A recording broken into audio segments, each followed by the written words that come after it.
sekarang adab yang baru, yaitu adab masuk masjid. Masuk masjid apa masuk masjid? Yang ada pengeliti Masjid.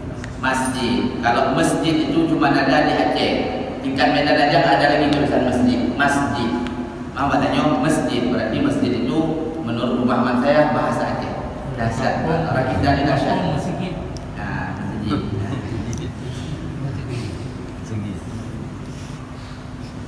Di antara adab-adab ketika masuk masjid adalah yang pertama, langkah pertama yang harus dilakukan oleh seseorang tatkala masuk masjid sebelum duduk adalah melaksanakan sholat sunnah tahiyatul masjid 2 rakaat. Dan jika tidak memungkinkan, maka dianjurkan baginya untuk membaca zikir berikut ini sebanyak 4 kali. Apa zikirnya? Subhanallah walhamdulillah la ilaha illallah Allahu akbar wa la haula wa la quwwata illa billahil aliyyil azim.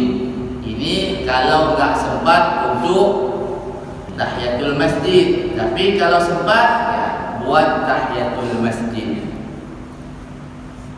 Adabnya.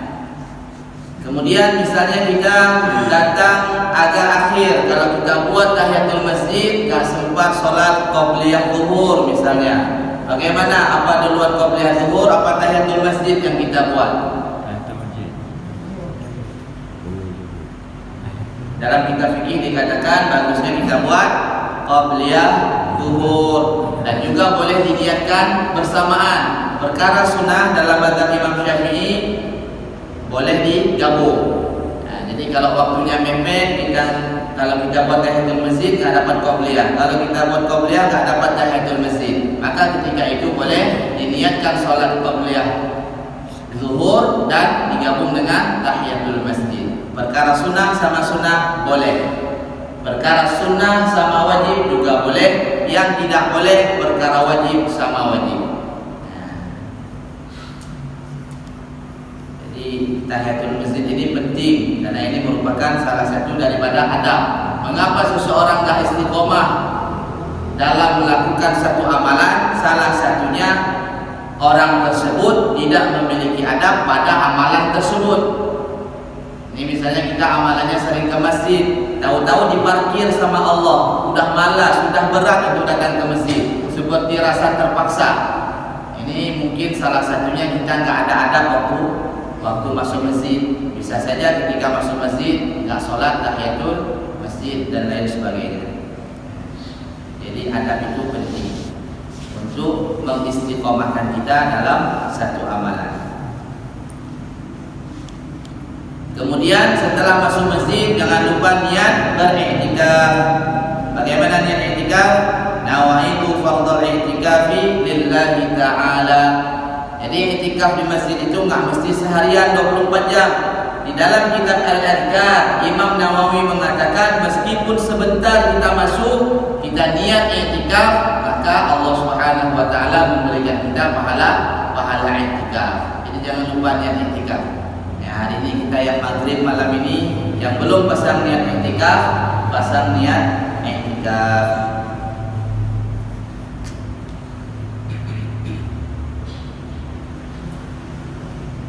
Kemudian adab selanjutnya masuk ke dalam masjid dengan mendahulukan kaki kanan, dan jika lupa maka dianjurkan untuk keluar dari masjid kemudian masuk kembali dengan mendahulukan kaki kanan.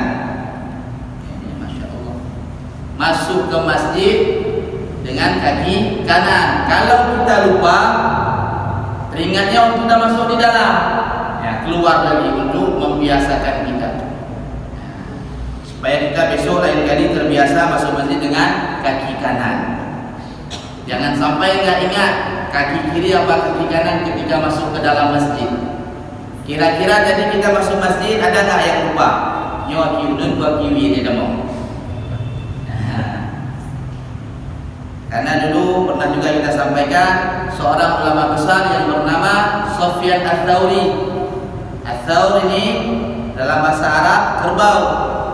Sufyan, nama seorang ulama besar pada zamannya. Kenapa julukannya Thawri atau karena beliau pernah pada suatu hari masuk ke dalam masjid mendahulukan kaki kiri daripada kaki kanan. Ini ceritanya beliau tak sengaja.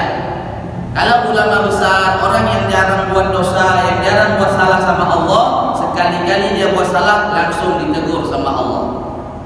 Langsung ada bahasa wahai kerbau. Hari ini kita berkali-kali salah tapi enggak pernah ada teguran seperti itu.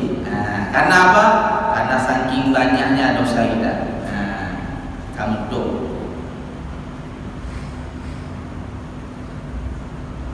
Boleh ya? Nanti masuk ke masjid lupa, mundur lagi. Masuk kaki kanan. Kemudian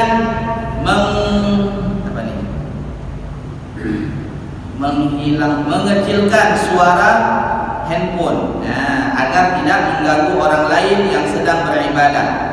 Karena jika sampai orang lain terganggu maka hukumnya adalah haram. Ini enggak mesti handphone saja, bab yang lain pun sehingga orang lain terganggu juga hukumnya haram. Jadi masjid ini terutama dibuat untuk orang yang sholat. Adapun kita sedang baca Quran di dalam masjid, ada orang sholat, maka bacaan Quran kita dikecilkan. Ada orang sholat di dalam masjid, kita sedang berzikir, maka zikir kita dikecilkan. Karena apa? Dikhawatirkan mengganggu orang yang sedang sholat. Bukan tak boleh zikir, bukan tak boleh baca Quran, tapi untuk menjaga orang lain supaya orang lain yang sedang sholat nyaman. Apalagi bunyi suara HP ya. Jadi kalau masuk masjid, jangan lupa dikasih silent, kasih kecil. Bagusnya kalau pergi ke masjid, tak usah bawa HP. Sekarang saya bilang tak bawa HP, kenapa nggak bawa HP? Kenapa? Jadi kalau tiba-tiba kita lupa kasih mati, tahu-tahu ada nada panggilan, kan bersuara nih ceritanya, mengganggu orang lain, maka hukumnya haram. Jadi Pak Ustaz takut mati HP waktu betul-betulnya dengan sembahyang, berarti sembahyang. Kalau dalam mazhab Syafi'i selama gerakannya tidak lebih daripada 3 kali berturut-turut, anak berarti. Nyuruh Arab kalau dia sembahyang dengan topik syakal. Berarti nyatanya mazhab Syafi'i lebih seru kalau sembahyang. Anak tahimmu. Kemudian membaca doa ketika akan masuk masjid. Apa doa masuk masjid? Alhamdulillahirabbil alamin. Allahumma shalli wa sallim ala sayyidina Muhammad wa ala ali sayyidina Muhammad. Allahumma ighfirli dhunubi waftah li abwaab rahmatik. Ini doa masuk masjid. Ada kira-kira kita yang sering ke masjid tapi enggak tahu doa masuk masjid? Kalau nggak bisa belajar. Udah tua Ustaz, apa justru udah tua dan semakin semangat belajar. Bahasa Jawa, yang Jawa susah kok, susah keluarga. Apa doanya? Allahumma ighfirli dzunubi waftahli abwaaba rahmatik. Jadi jangan masuk saja, tapi baca doa. Kalau perlu puji Allah dulu, kemudian selawat ke Rasulullah baru membaca doa. Ini namanya doa masnunah. Apa itu doa masnunah? Doa yang langsung diajarkan oleh Rasulullah sallallahu alaihi wasallam. Kemudian tidak membuang kotoran sampah di dalam masjid karena hukumnya adalah haram. Maksud sampah ini bukan kantong plastik, tapi satu butir daripada pasir yang sengaja kita bawa ke masjid dengan niat mengotori ataupun meninggalkan pasir tersebut di dalam masjid, maka ini hukumnya adalah haram. Makanya kami dulu tatkala i'tikaf keluar jamaah tabligh nggak boleh sisiran di dalam masjid, dikhawatirkan ada rambut yang rontok karena hukumnya adalah haram nantinya karena mengotori masjid.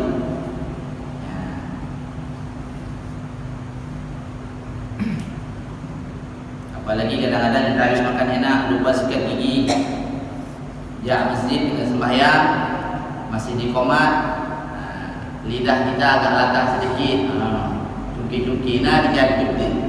Kemudian disebabkan kita ya mungkin kurang rasa takut sama Allah ataupun ya sering tak jaga adab, biarkan ya terbuang kotorannya sedikit, hari ya. Itu kotoran itu saja haram, apalagi merokok dalam masjid lebih haram ini. Memang asal hukumnya itu makruh, tapi kalau rokok dalam masjid ini hukumnya haram. Tapi sebagian makanya kenapa kita ngaji nggak bisa mengamalkan ilmu, salah satunya di dalam majelis ilmu ada orang yang membuat perkara yang makruh. Setiap majelis ilmu yang di dalamnya ada perbuatan makruh, maka ilmu tersebut akan sulit untuk diamalkan. Karena apa? Karena nggak ada malaikat rahmat. Malaikat rahmat itu akan pergi manakala ada perkara-perkara yang makruh. Ya.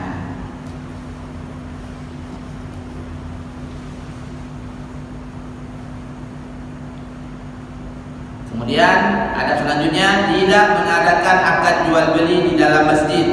Jika melihat orang yang mengadakan akad jual beli di dalam masjid, maka ucapkanlah kepadanya, la arba'allahu tijaratak. Artinya, semoga Allah Subhanahu wa taala tidak memberikan keuntungan pada dagangan. Jadi disunahkan kita mendoakan orang yang melakukan jual beli di dalam masjid supaya orang tersebut tidak mendapatkan keuntungan. Ini doa yang ada Rasulullah.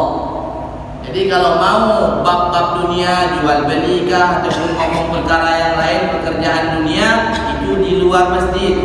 Mana luar masjid? Tangga. Kalau di teras itu masih dalam kategori masjid, masih tempat sujud. Tapi kalau tangga kan enggak lagi tempat sujud, boleh. Seperti mana orang haid ini, orang berhadas besar, dia tak boleh masuk masjid. Teras masjid masih termasuk masjid. Jadi kalau mau tunggu suaminya yang sholat berjamaah, tunggunya di tangga, bukan tunggunya di masjid. Begitu juga kita orang yang mau bayar hutang, mau cerita dunia, silakan di tangga masjid, jangan di dalam masjid. Apalagi jual beli. Boleh tak? Bukan boleh artinya, dia ada. Jangan jual beli di dalam masjid, Masya Allah. Kemudian duduk di dalam masjid dengan menggunakan adab. Maksud dengan menggunakan adab salah satunya tidak mengarahkan kaki kita ke arah kiblat. Jadi orang yang duduk baik di masjid maupun di luar masjid apabila menghadapkan kakinya ke arah kiblat, maka hukumnya adalah makruh. Bulan Ramadan banyak orang yang tidur di masjid, kadang-kadang langsung kakinya ke arah kiblat. Ini hukumnya makruh. Ada ustaz saya tengok Pak Haji itu kakinya ke arah kiblat. Ini hukum Allah, bukan hukum Pak Haji. Bukan mengikut Pak Haji, mengikut hukum Allah.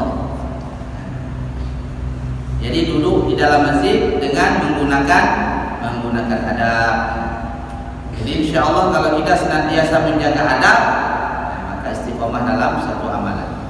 Seperti orang datang ke rumah kita, kalau dia tak pakai adab, begitu datang assalamualaikum yang tak ada, langsung dia ke dapur, yang batang lah dia yang tinggal mereka jadi kahtif juga kerja.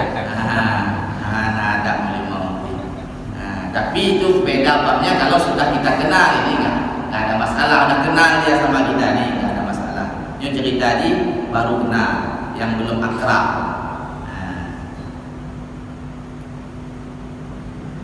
Kemudian masuk ke dalam masjid, memperbanyak zikir, doa dan juga sholawat kepada Nabi dan berbagai macam bentuk ketaatan yang lainnya, seperti mempelajari ilmu fikih dan berbagai ilmu syariat lainnya. Di dalam masjid ini berbanyak zikir, doa, sholawat.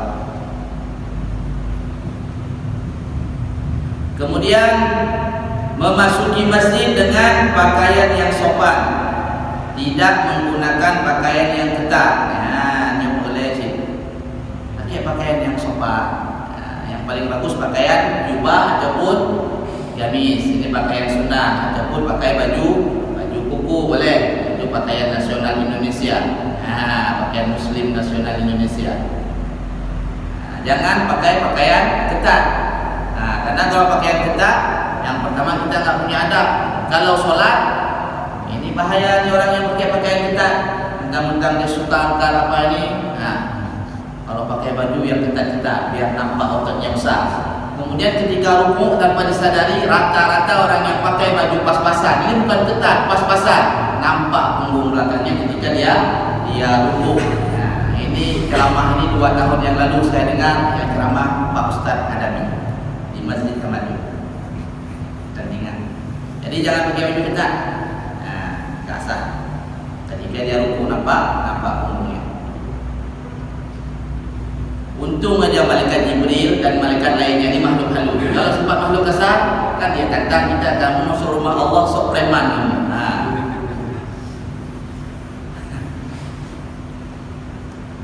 Kadang-kadang kita mau menghadap Pak Kapolres saja tak berani pakai baju ketat kan, baju sopan, kemeja. Kalau ada baju batik kita pakai. Tapi untuk ini masuk ke rumah Allah asal-asalan.